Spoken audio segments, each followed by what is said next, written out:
Hello students, how are you? My name is Birbal Sharma, lecturer physics, PCCP Resonance Kota. तो हम आज start करेंगे lecture number that is 6th of magnetism and EMI। तो आज का topic है transformer.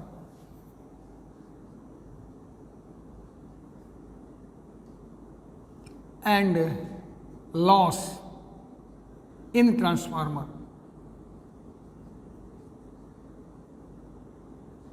These two topics. तो start करते हैं transformer.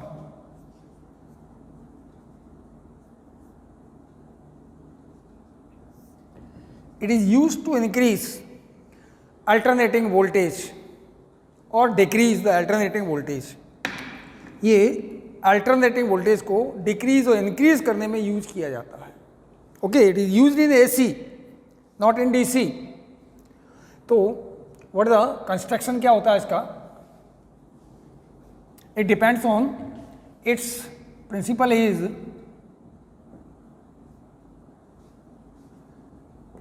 mutual induction. We have some strips, they are all in L shape. इस shape में होती हैं L shape, all they are insulated. They are made up of soft iron. What is the region of this soft iron? What is the region of this insulation? ये हम बताएंगे law size में। तो ये सारी स्टेप ऐसे रखूंगा मैं। ये फ्रेम बन गया, एक इधर से रखा मैंने, एक इधर से ये फ्रेम बन गया, इसके ऊपर भी रखूंगा मैं, तो हाइट भी हो जाएगी। अब ये किस तरह बना होता है देखिए, ये वाला transformer.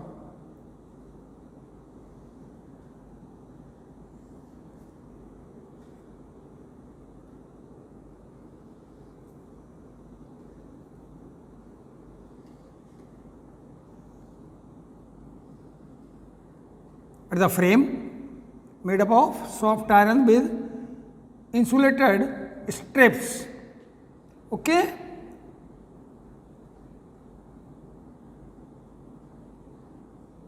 these are the strips.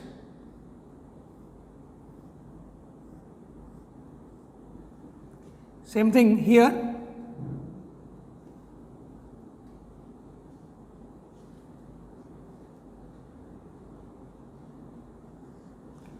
ये स्ट्रिप्स। ओके, ये फ्रेम बन गया मेरा। It has 4 arms, 4 sides. Okay, एक कॉपर वायर की कॉइल, इंसुलेटेड कॉपर वायर की कॉइल यहाँ बाउंड करता हूँ मैं, इट इज कॉइल, और एक बाउंड करूँगा मैं इधर।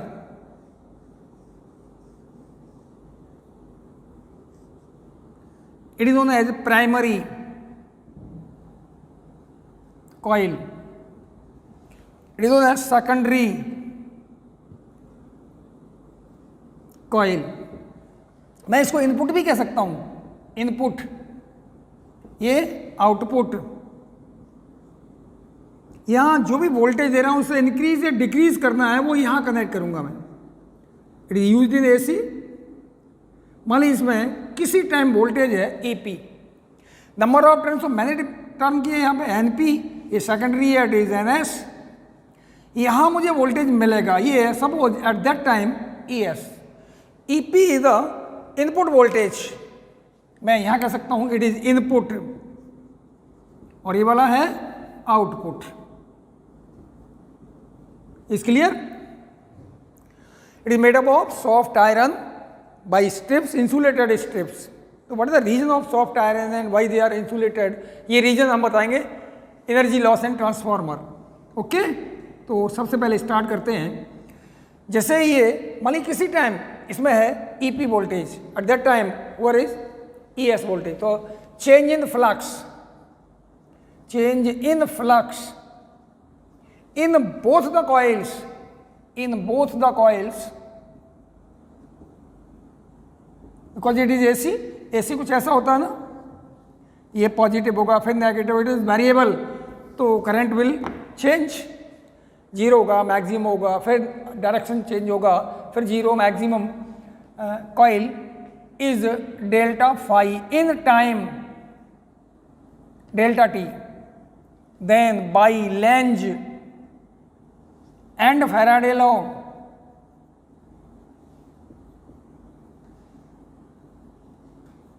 फैराडेज लॉ, पहले in primary coil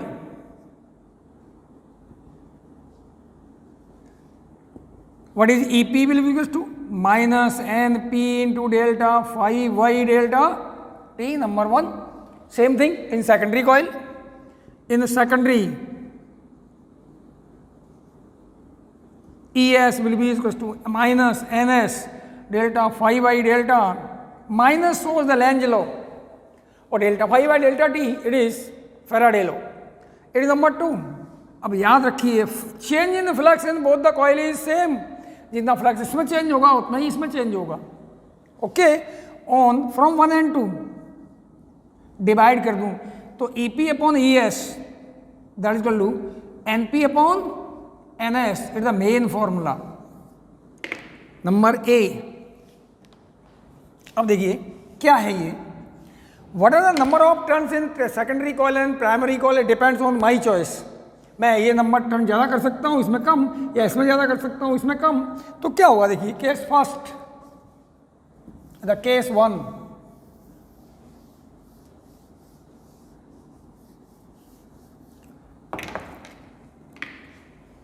case first, if NS is greater than NP, then think about from A, NS is greater than NP, it means ES is greater than EP, it is known as a step up transformer। अगर इसमें number of term ज़्यादा करूँगा तो voltage भी ज़्यादा मुझे produce होगा, मुझे इंक्रीज करने वोल्टेज, तो it is known as step up transformer. Is it clear? Step up transformer. Case second देखिए जरा, case second, if NS is less than NP, then ES is less than EP। अगर NS कम है तो EP भी कम होगा। मतलब अगर मुझे वोल्टेज कम करने हैं, यहाँ पे डिक्रीज करने हैं वोल्टेज, तो मैं यहाँ नंबर ऑफ टर्न्स भी कम रखूंगा in comparison to primary. It is step down transformer. कहीं मुझे वोल्टेज इंक्रीज करना है या डिक्रीज करना है तो they are used as step up and step down transformer. अब देखिए, एट एनी इंस्टेंट, सपोज कीजिए करंट है यहाँ पे I1 IP और यहाँ है IS। At any instant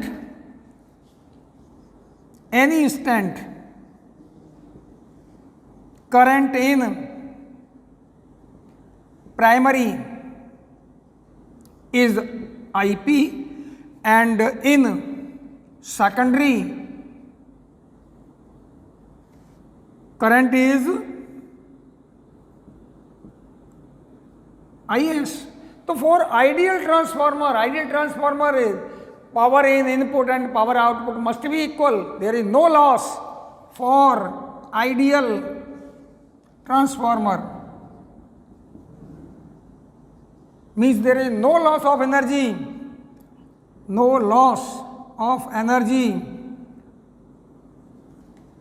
power input is equal to power output।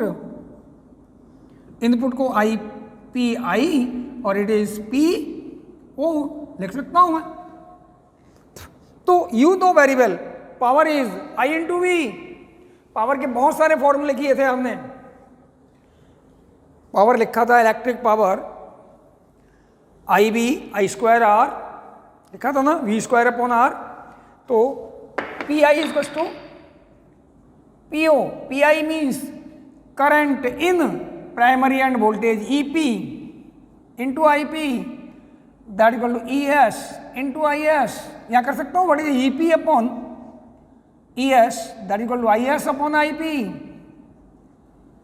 और मुझे मालूम है, so complete formula is NP upon NS that is EP upon ES is equal to IS upon IP। देख लीजिए क्या है ये दो शो कर रहे हैं, If we increase the number of turns in secondary coil, then voltage will also be greater, but current will be less. तो देखिए case first, in step up transformer, ये मुझे मालूम है कि NP या NS is greater than NP, so ES is greater than EP, voltage को increase करता है. But what is about this, think about this, but IS will be less than IP. तो स्टेप अप ट्रांसफार्मर वोल्टेज को increase करेगा but current becomes down, current becomes down. अब case second देखिए, second, in step down transformer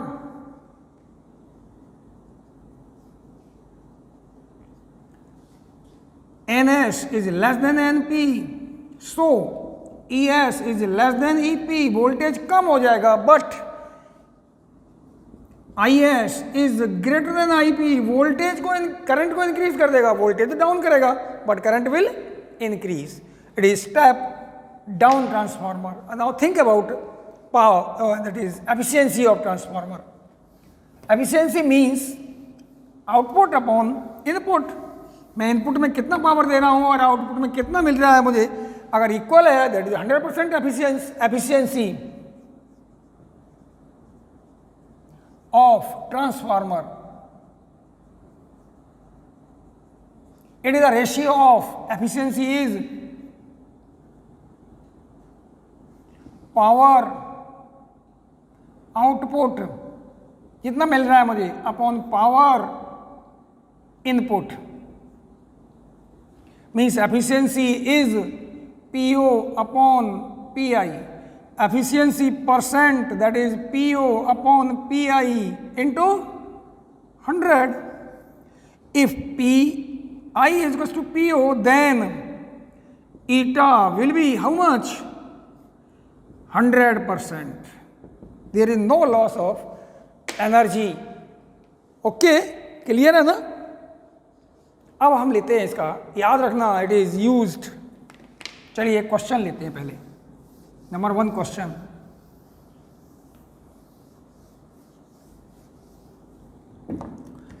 question 1, ratio, the ratio of number of turns in primary, in secondary and primary coil are 10:1 if input voltage is 100 volt and current is 10 ampere. Input current, find output voltage and output current. तो what is solution? आप ऐसे लिख लें तो ज़्यादा अच्छा है. Given what is NP, NS upon NP is given. NS upon NP is 10⁻1. Okay, 10⁻1. और क्या गिवन है? What is primary? EP is equals to 100 volt, IP is equals to 10 ampere. To be find ES and IS. अब direct formula है मेरे पास, कोई problem ही नहीं है. देखिए, because of NS upon NP is equals to ES upon EP. Same होता है ना? NS upon NP is 10/1, that is ES, to be find upon 100. What is the value of ES? 1000 volt. अब याद रखना, इसको रिवर्स नहीं हो जाए. Because of NS upon NP is equal to IP upon IS, it is 10/1 and IP is 10 ampere divided by IS. So what is the value of IS? That is 100 ampere. IP upon IS. तो IP is 10 NS. 10 upon 1 is equals to IP upon IS. IP is 10, IS will be 10 upon 10, that is 1 ampere. It is 1 ampere. It is step up transformer. It is step up transformer. तो ये तो confirm हो गया, step up voltage को increase करेगा, voltage से 100 volt 1000 हो गए, तो ये कंफर्म है. करंट को क्या करेगा, डिक्रीज करेगा. करंट से 10 एम्पियर प्राइमरी में कितना हो गया, 1 ampere. Is it clear? Okay, now second question देखिए.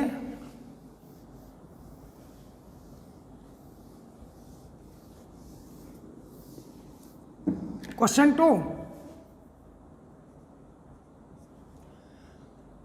The ratio of number of turns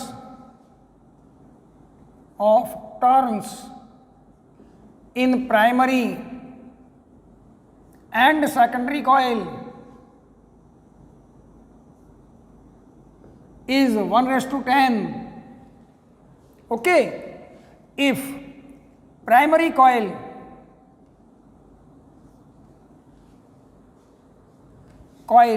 is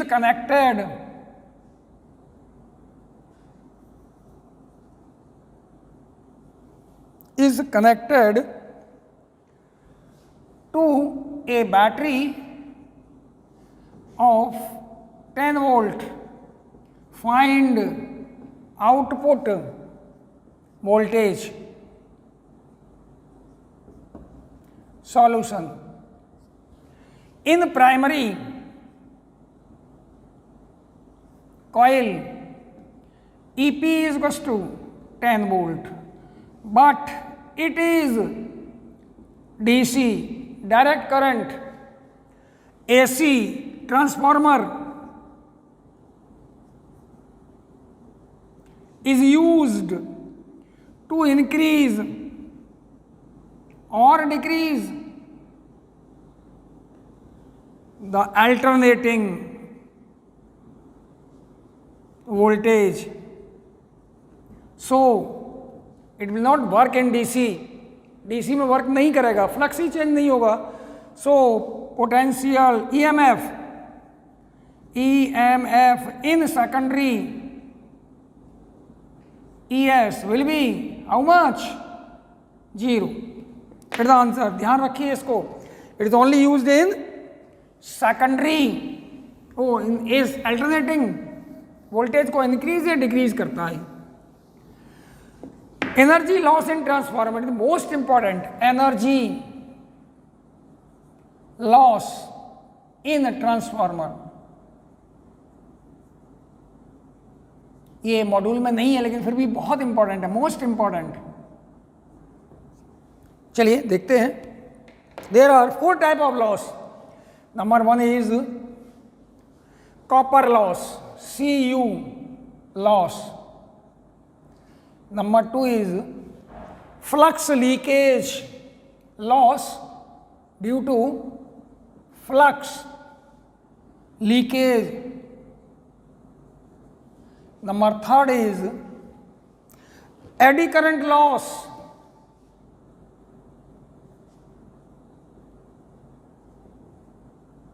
और 4th है hysteresis लॉस. Most important. तो स्टार्ट करते हैं सबसे पहले कॉपर लॉस. कॉपर लॉस पहला डिटेल करते हैं इसको. In transformer coils are made up of copper wire. Due to the resistance of this copper wire, some energy is lost in the form of heat. In the form of heat due to the resistance. It is known as copper loss. In transformer, the coils are made up of copper wire. Due to resistance of these coils, some energy is lost is lost in the form of heat. The form of heat. It is known as copper loss. इसको minimise कर सकते हैं, remove तो नहीं कर सकते, by taking thick copper wires. अगर thick copper wire लूंगा तो you know very well R is inversely proportional to area of cross section. अगर वायर मोटा होगा तो रेजिस्टेंस कम होगा. इट इज मिनिमाइज या this loss is minimised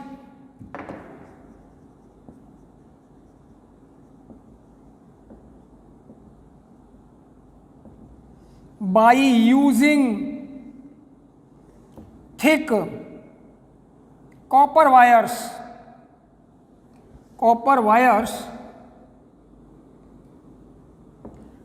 to make the coils.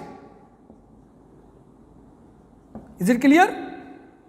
अब मोटे वायर्स लेंगे तो रेजिस्टेंस कम होगा, रेजिस्टेंस कम होगा तो हीट भी कम प्रोड्यूस होगा. ओके, नंबर 2 देखिए जरा.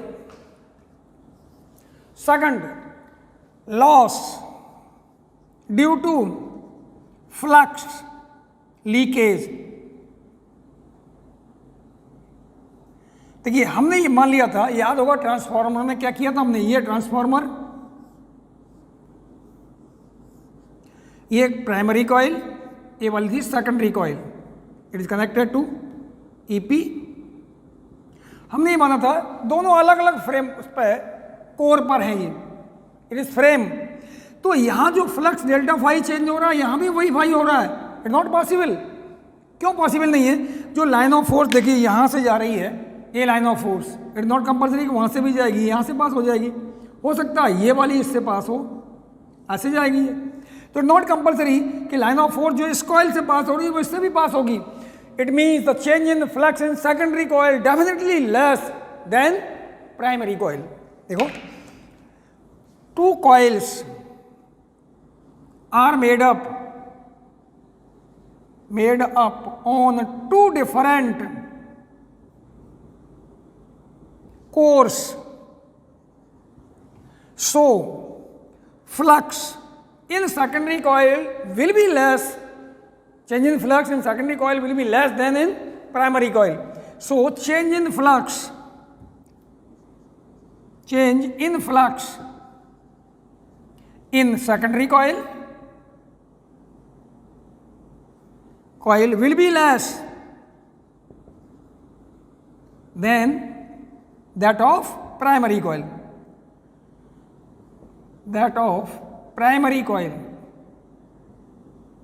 अब ये कन्फर्म है, जब flux leakage change in flux different होगा, कम होगा, तो वोल्टेज भी डिफरेंट होंगे.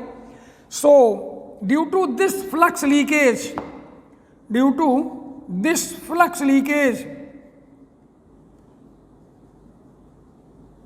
some energy is lost.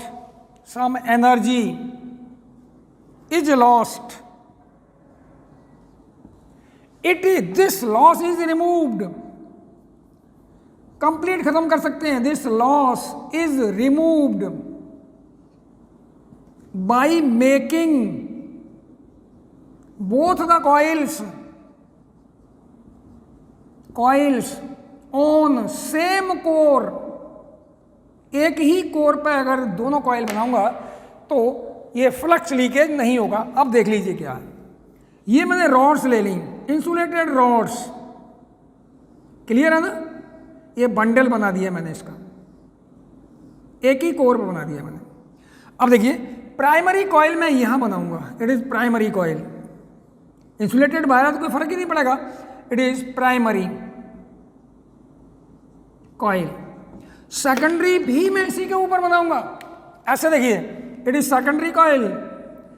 ये टच होंगे तो भी कोई फर्क नहीं पड़ेगा. इट इज सेकेंडरी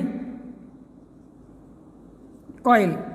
अब यहां कोई डेल्टा फाई फ्लक्स चेंज होता है तो सेम चेंज इसमें होगा डेल्टा फाई. ओके, तो we can remove it. It known as loss due to flux leakage. Third देखिए, eddy current loss. Third point,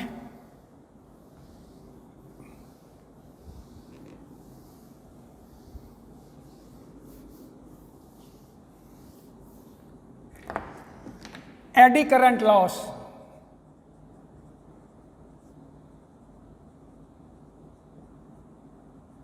अब ये सोच के देखिए जरा, फ्रेम जो बना हुआ है, मैंने कहा था it is made up of by strips, insulated strips. ऐसा नहीं करते हम, ये डायरेक्ट एक सॉलिड मटेरियल का लेते हैं। देखो, if frame is made up by soft iron, solid material, soft iron या iron material as in the form of rod, rod के फॉर्म में ले लो, okay. Then due to the flux, due to the change in flux, in flux in the frame, frame में भी तो flux change होगा ना, in the frame some currents are produced inside the material, some currents are produced inside the material, the material of frame, frame के material में कुछ flux change होगा तो कुछ करंट प्रोड्यूस होगी। These currents are known as eddy currents, local currents means local currents। अब ये तो कन्फर्म है, जैसे मटेरियल मेरा ये था, ये करंट यहाँ से प्रोड्यूस हो गई या सर्किट पूरा हो गया इसका, ये करंट यहाँ से प्रोड्यूस होगी, ये सर्किट पूरा हो गया, तो सर्किट पूरा होने पर there will be loss of energy, heat produce होगी, okay. Due to these currents some energy is lost in the form of heat, so frame becomes hot, energy भी लॉस होगी, ये भी हीट अप हो जाएगा, ओके। अब उसके minimise करना है मुझे, okay. To minimise this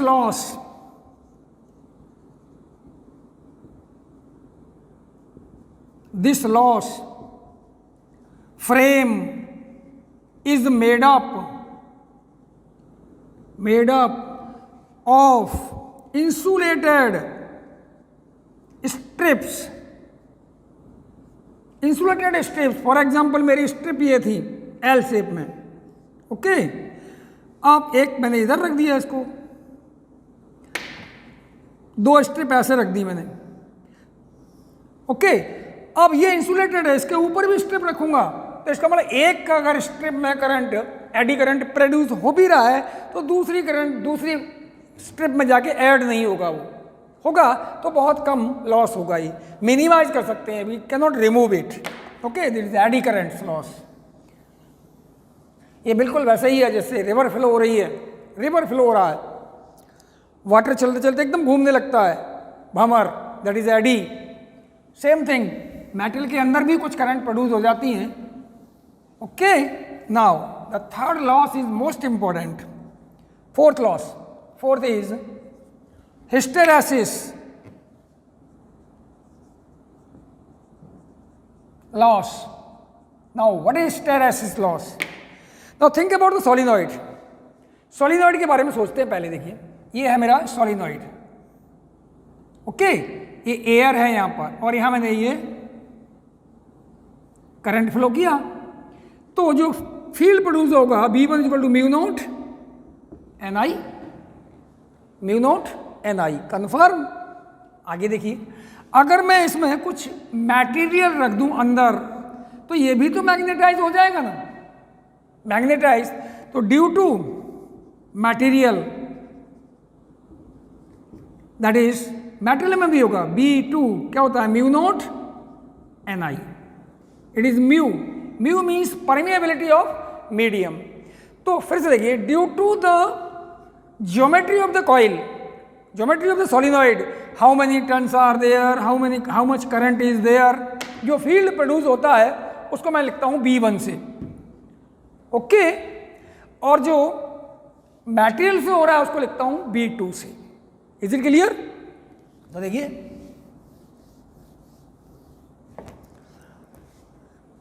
in a solenoid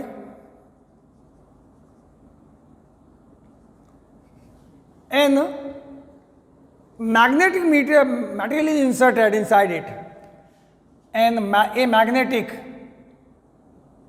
material is inserted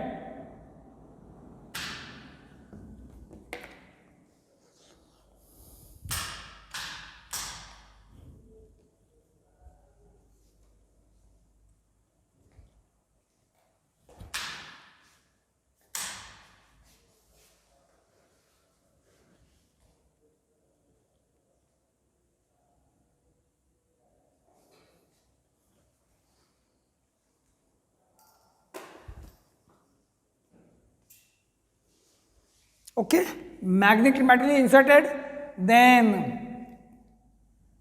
it becomes magnet, means it will also produce, it will store magnetic energy, confirm? तो there are two types of magnetic energy, तो ये solenoid, okay,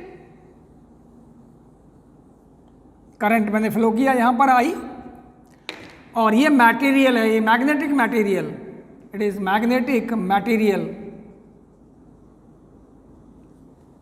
तो we can divide total magnetic field inserted becomes a magnet, there will B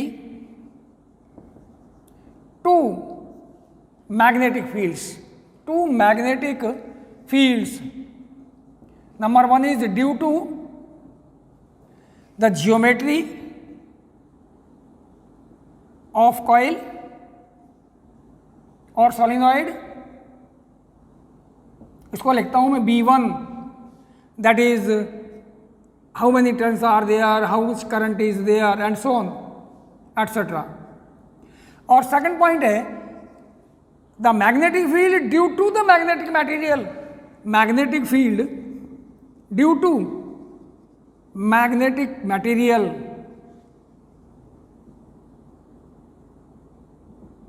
that is B2।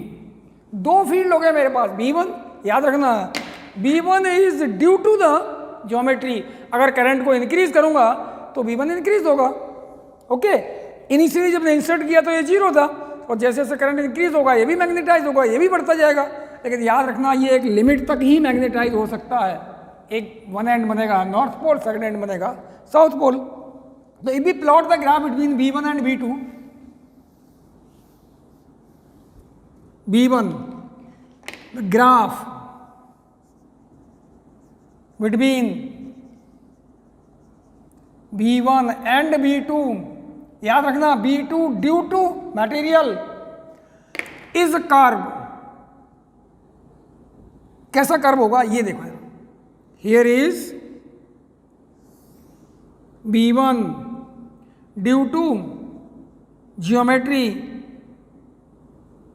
of coil or solenoid, here is B2 due to material। अब याद रखना it depends on coil, current को जितना increase करता जाऊंगा ये भी increase होता जाएगा, लेकिन इनिशियली तो ये 0 था, तो ये स्टार्ट यहां से होगा, ये करंट कुछ ऐसा मिलता है इस पॉइंट पर आके। फिर से देखिए करंट 0 था तो 0 था, करंट को इंक्रीज करूँगा B1 इंक्रीज होगा, तो ये भी मैग्नेटाइज होता जाएगा। फॉर एग्जांपल ये N बन गया और ये S बन गया, पहले तो ये हल्का मैग्नेट बनेगा, फिर जैसे जैसे करंट बढ़ता जाएगा तो ये स्ट्रॉन्ग मैग्नेट हो जाएगा, और एक लिमिट तक ही ये स्टोर कर सकता है B2, आगे ये बढ़ना बंद हो जाएगा इसके बाद। Is clear? ये ग्राफ आता है इस पर B1 एंड B2 पर, याद रखना it is due to geometry, it is due to material. तो मटेरियल में तो एक मैक्सिमम लिमिट तक ही मैग्नेटाइज हो सकता है। अब क्या करता हूं, देखिए करंट को डिक्रीज करूं, ये करंट यहां से, करंट को डिक्रीज किया मैंने, और डिक्रीज करूंगा तो ये भी डिक्रीज होगा, ये डिक्रीज होगा, ये भी डिक्रीज होगा। कैसे होगा देखिए, ये ग्राफ कुछ आता है इस टाइप से आता है, it will not follow the path, इस पाथ को फॉलो नहीं करेगा। इस पॉइंट पे देखिए current zero, current flowing is zero, it means V1 is zero, but it is V2 is still is 1, तो this is known as retentivity. Okay, if देख लीजिए, if current is zero then V1 will be 0 but V2 has some values, O2A, ये value है इसकी V2 की, it is known as OA is known as retentivity, as retentivity means how much magnetic material, how much magnetic field is in the material when current flowing is 0। V1 को 0 कर दिया, अब भी V2 इतना है, ये अभी भी मैग्नेट बना रह जाएगा, ये कन्फर्म है। इस पॉइंट पे शो कर रहा है कि ये V2 इतना है अभी, लेकिन V1 0 हो गया। अब क्या करता हूँ मैं, इसका रिवर्स कर दूँ मैं, अब इसको, ये तो 0 है ही V1, लेकिन V2 को मुझे 0 करना है, तो मुझे क्या करना पड़ेगा, ये कॉइल थी मेरी, देख लीजिए इधर, और इसको मैंने रिवर्स कर दिया। अब करंट उल्टा फ्लो कर रहा हूं, नेगेटिव पॉजिटिव, इधर से करंट फ्लो कर रहा हूं, इधर जाएगा, मटेरियल तो वही है मेरा, तो सबसे पहले ये डीमैग्नेटाइज होगा। तो यहां तक आते आते ये डीमैग्नेटाइज हो गया। देखिए इस पॉइंट तक आते आते मुझे करंट अपोजिट में फ्लो करना पड़ेगा। तो ये जो वैल्यू है ना सी पॉइंट तक, it is known as coercivity. Okay, if we reverse the current, first of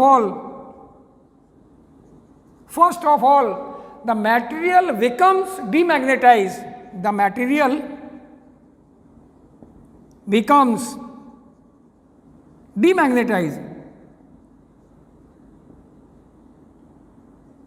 ये डीमैग्नेटाइज हो गया यहां पर। तो ये B1 की नेगेटिव वैल्यू जो इसको डीमैग्नेटाइज करने में यूज हुई है, that is known as coercivity. OC is known as cohersivity।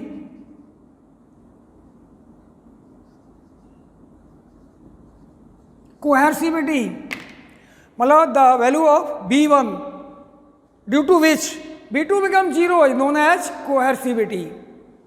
अब इंपॉर्टेंट क्या है ये देखिए जरा, for permanent magnet and temporary magnet, note में देखिए, for permanent magnet and temporary magnet,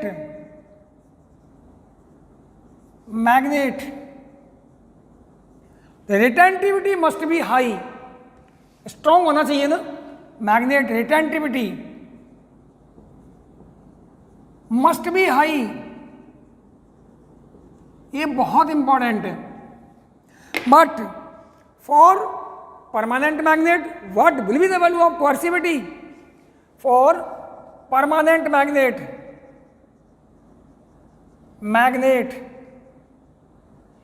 coercivity must be high,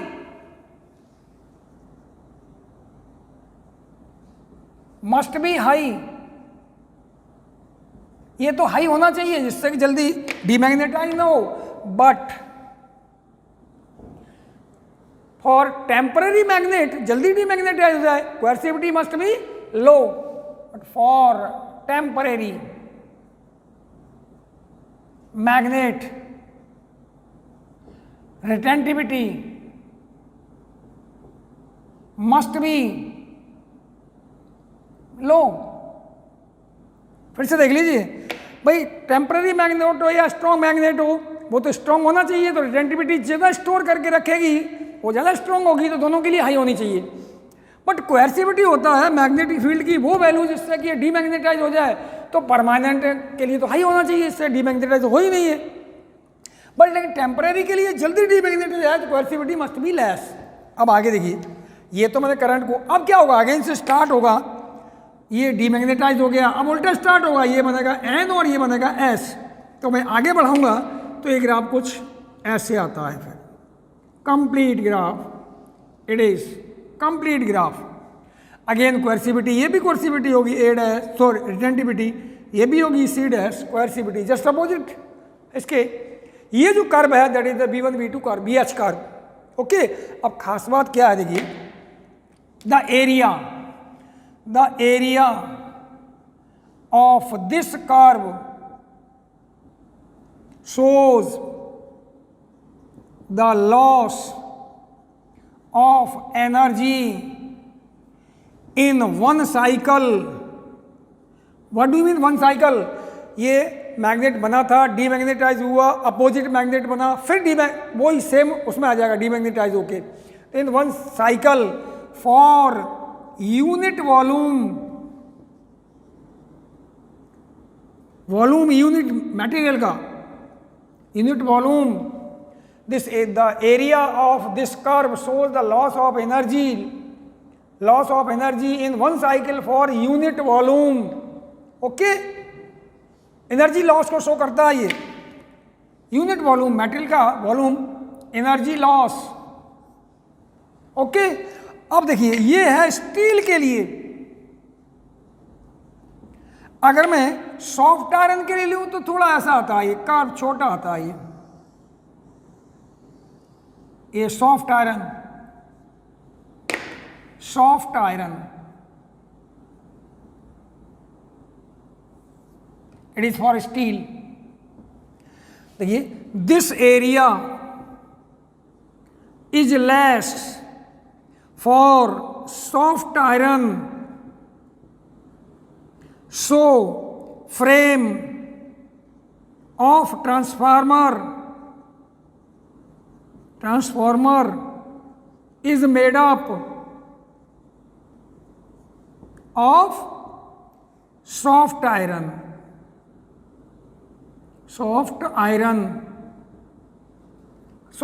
से ही है बनाते से एनर्जी लॉस कम हो जाए। These are the losses in transformer. Okay, now start करते हैं generator.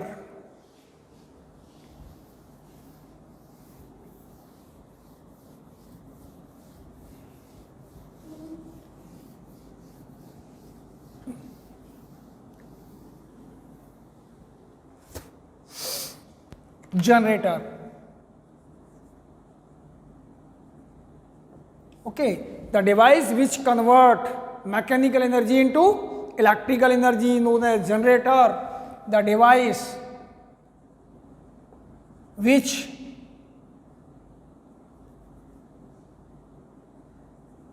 convert mechanical energy into into electrical energy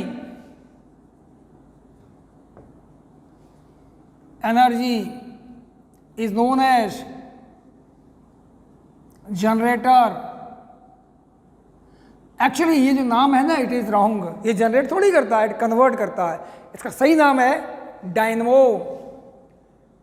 it's known है डायनमो, ये सही वर्ड है। ये जनरेट नहीं करता है, it converts mechanical energy into electrical energy. Okay, चलिए तो जनरेटर पढ़ते हैं। They are of two types. Number one is AC generator. Number two is DC generator. तो सबसे पहले लेते हैं हम AC जनरेटर। चलिए,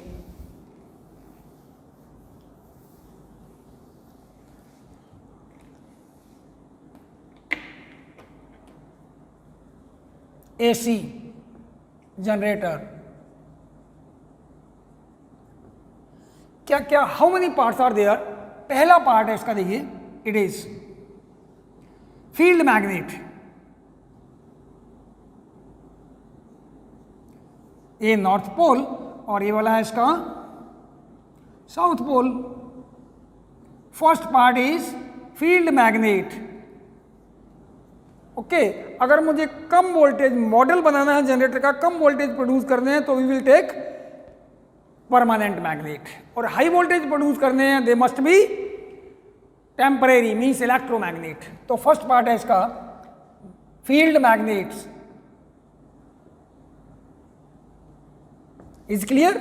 हाई वोल्टेज प्रोड्यूस करने हैं तो मुझे इलेक्ट्रोमैग्नेट ही यूज करना होगा। Magnetic field must be strong. Number 2 is एक कॉइल ऐसा होता है, एक फ्रेम, ये आर्मेचर कह सकता हूं, इस पर एक कॉपर वाइंडिंग ऐसे होती है, ओके, और इधर रॉड लगी रहती है, ये वाली, इसको रोटेट कर सकता हूं। ये सेकंड पार्ट है इसका armature. It is made up of soft iron piece. Okay, ये कुछ इस टाइप से होता है, देखिए ये coil,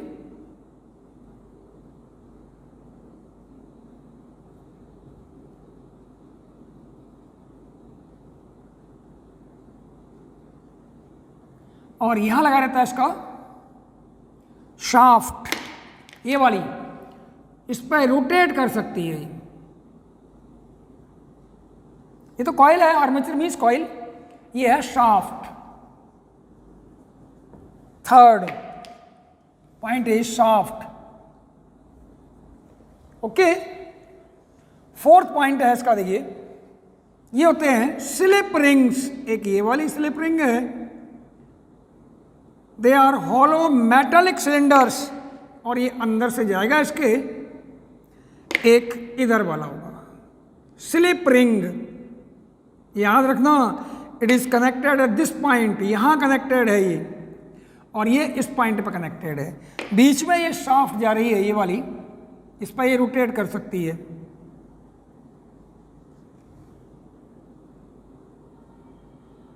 okay, now here is carbon burush B1 and B2, ये है slip rings।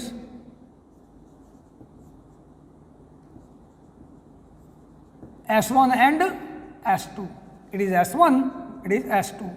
Number 5 is carbon burush, they are B1 and B2, ये B1, they are made up, ये slip, ये S1 S2 दे रोटेट करेंगे एक्सिस पर, और ये slip होते रहेंगे, ये मूव नहीं करते, अपनी जगह पर रहेंगे। They are use to simply, they will be in touch with S1 and S2, हमेशा टच में ही रहेंगे। ये रोटेट करेगा लेकिन ये रोटेट नहीं करेंगे। नंबर 6 इज शाफ्ट, इसमें ये रोटेट करा सकता हूँ। और आगे होता है ये mechanical energy source, energy source is clear? It is mechanical energy source। 7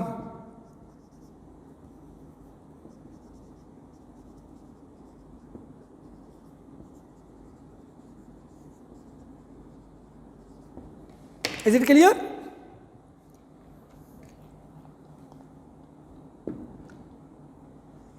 चलिए अब वर्किंग देखते हैं इसकी क्या है। अच्छा, एक और पॉइंट 8, यहाँ पर लोड यहाँ जैसे बल्ब लगा दिया मैंने, इसको यूज करना है, इट इज लोड। अब थिंक अबाउट दिस, क्या होगा देखिए, अब मैं इसको रोटेट कराता हूँ हैंडल से। याद रखिए, हैंडल से रोटेट कराऊंगा तो शाफ्ट रोटेट होगी। शाफ्ट की नेमिंग करता हूँ, it is A, it is B, it is C, it is D. Rotate करेगी, और रोटेट करेगी then there will be change in magnetic flux. Magnetic flux change होगा, और फ्लक्स चेंज होगा तो करंट प्रोड्यूस होगी।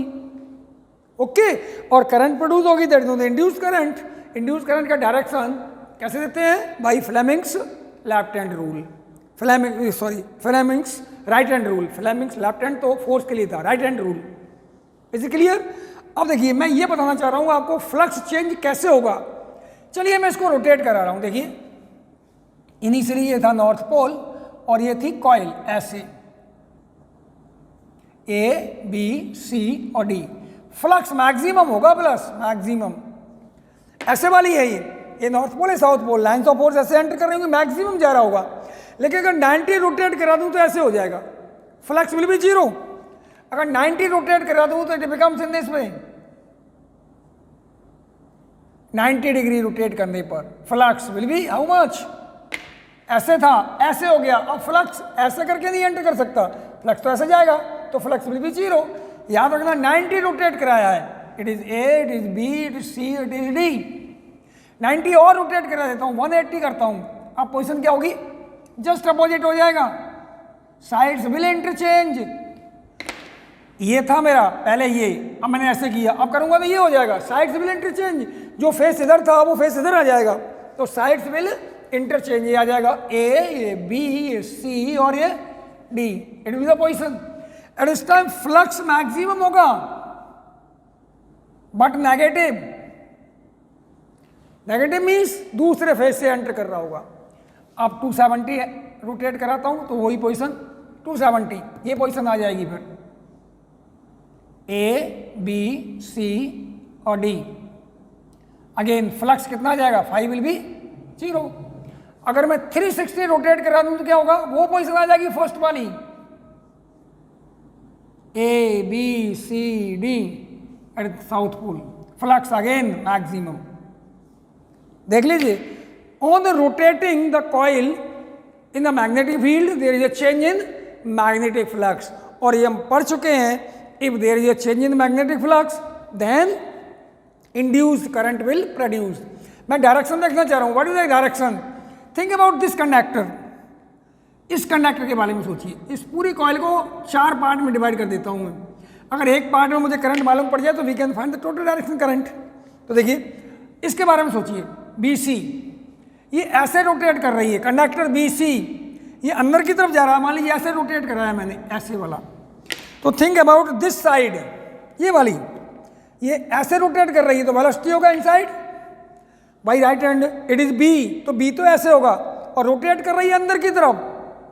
फिर से देखिए अंदर की तरफ, बी बी इधर, ये अंदर की तरफ, तो current will B by middle finger, तो करंट जो प्रोड्यूस होगा वो इधर प्रोड्यूस होगा ऐसे। अब इसमें मालूम पड़ गया तो इसमें तो क्लियर हो गया। अब देखिए करंट यहां से आ रहा है, बी से जा रहा है, इधर जाएगा current, it is positive, it is negative. कैसा होगा देखिए, करंट मुझे ऐसे मिलेगा, हियर इज करंट, ये जीरो फर्स्ट हाफ साइकिल के लिए 180 पर आ गया ये, here is angle turned omega T, angle कितना घूम रहा है। तो फिर से देखो ओमेगा से इसकी स्पीड ओमेगा है, तो 180 घूम गया, 180 की जैसे भी लिख सकता हूँ, दैट इज पाई, पाई भी कह सकता हूँ उसको। अब करंट का डायरेक्शन होगा, it is positive, it is negative. Now think about after a rotation of 180 degree, जब 180 घूम जाएगा तो क्या होगा, ये कॉइल जो है ऐसी हो जाएगी, एन एस तो वहीं रहेंगे, ये एन और ये वाला एस, लेकिन कॉइल के बारे में सोचिए जरा क्या होगा, ये होगा ए, ये होगा बी, ये होगा सी, ये होगा डी। याद है ना, ए इज कनेक्टेड टू S1, तो S1 से कनेक्टेड है ये वाला, ये S1, और बी इधर आ रहा है, यहां कनेक्टेड था किससे, ये S2 से, ये ब्रूस B1, ये तो चेंज होंगे नहीं, ये B2, यहां लोड है। अब थिंक अबाउट दिस साइड के बारे में सोचिए, घूम तो वैसे ही रही है एंटी क्लॉक वाइज ही अभी, तो इसकी वही फाइंड करूंगा, it is B, it is direction of, it is B, it the velocity, तो current again will be downward, ऐसे डाउनवर्ड होगा आफ्टर रोटेशन ऑफ 180 डिग्री। फिर से देखिए डी ए साइड में करंट अब फ्लो हो रहा है डी टू ए, पहले क्या हो रहा था ए टू डी, अब करंट यहां से आएगा, इधर से निकलेगा और इधर निकलेगा, it becomes positive, it is negative.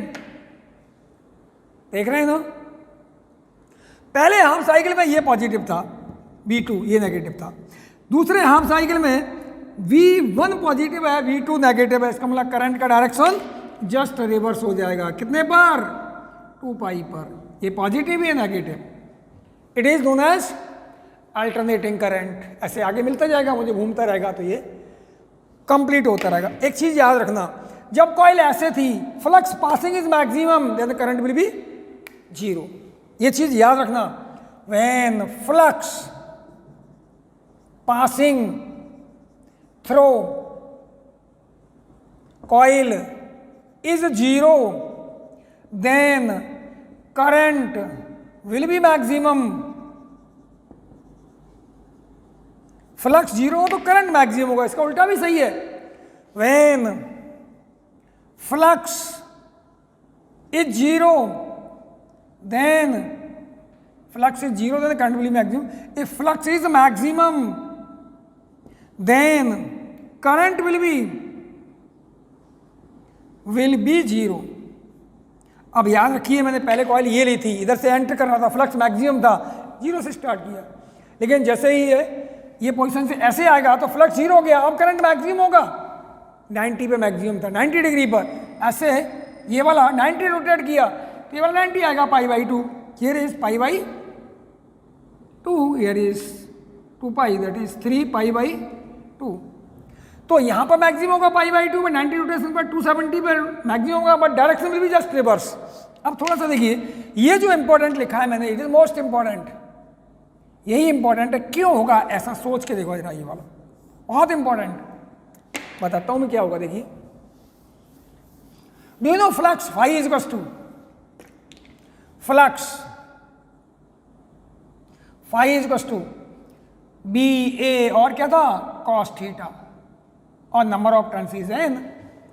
Theta you know very well, theta is omega t, omega speed चल रहा है तो थीटा एंगल कवर्ड बाई, तो phi will be equal to होगा NBA and cos of omega t, number A।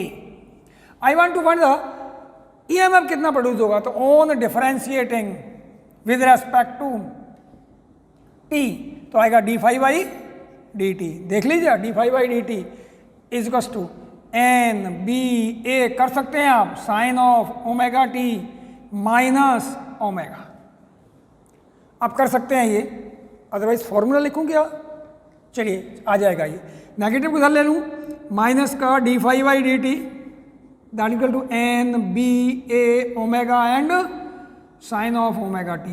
It is E by Lenz and Faraday law, induced EMF E will be equals to NBA omega and sine of omega t. It is the formula.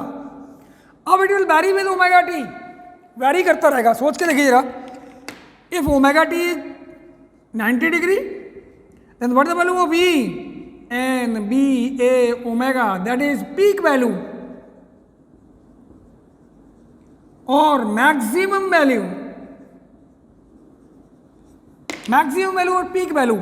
तो इसको लिख देता हूं E0, तो मैं लिख सकता हूं what is E0 sine of omega t, it is B। E0 is this one, B0 या E0, I0, it is maximum value. आप सोच के देखिए जरा, फिर से बताता हूं, it is B। If resistance of coil is R, उसका रेजिस्टेंस R है, तो E/R, E0/R डिवाइड कर सकता हूं sine of omega t, it is I induced current, I will be I0 peak value sine of omega t, it is alternating current. Why it is alternating? Because the value of sin theta, it will repeat itself after a rotation of 360 degree। अब देखिए मैंने क्या क्या किया है, तीन फॉर्मूले लिखे हैं, phi is equal to NBA cos of omega t, I E is equal to E0 sin of omega t and I is equal to I0 sin of, सोच के देखिए जरा, if omega t is equal to 0, then phi will be maximum, E 0 and I 0, sin 0. If omega t is equal to pi by 2, then phi will be 0 and E will be maximum and I will be। तो ये important term ये है कि जब इससे flux passing maximum है, flux passing maximum है तो करंट जीरो होगा, फ्लक्स पासिंग मैक्सिमम है तो करंट जीरो होगा, ईएमएफ भी जीरो होगा। लेकिन इसका देखिए फ्लक्स अगर जीरो है, इसके बजाय मैंने 90 डिग्री ऐसे था ना, ऐसे कर दिया, 90 रोटेट कर दिया, फ्लक्स जीरो होगा। फ्लक्स जीरो है तो करंट ईएमएफ भी मैक्सिमम होगा और करंट भी मैक्सिमम होगा। It the most important part, most important. Okay, now it is about AC generator. अब इसके बाद हमें DC generator and motor. Okay